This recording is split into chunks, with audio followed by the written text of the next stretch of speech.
আগে জয় জগন্নাথ। হরি বল, হরি হরি বল, হরি হরি বল।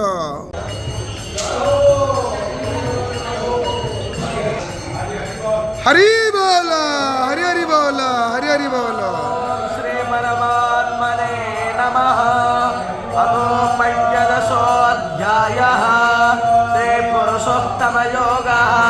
श्री भगवानुवाच अर्धमूलमधस्साखमस्वधन्राहुरत्नैर्पदत्तत्परिमाणिताभ्यं वर्तन्ते अमेव जात्यं पुरुषं प्रपद्ये यथा प्रवर्ते मृता पुराणे निर्माणमोहात्मसर्गदोषाध्यात्मविद्यापिनिवृतकामः तब्धैर्विमुक्ता सुखदो प्रकृतिस्थानिकर्षदे शरीरं यदवाप्नोति यक्ष्वापज्वात्मकेश्वरः बृहद्वैतानि सञ्जातनिवायुगन्धानि वासयात् स्तोत्रं चक्षुस्पर्शनं च नमः सोममुष्मा हरि बोल, हरि हरि बोल, हरि हरि बोल।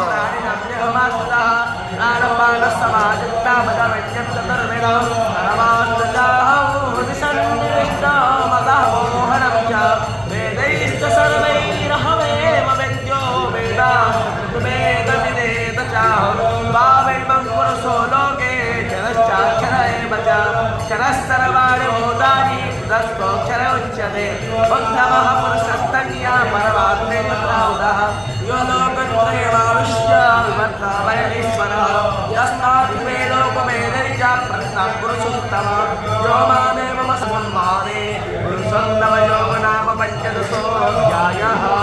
कृष्णार्पणमस्तु।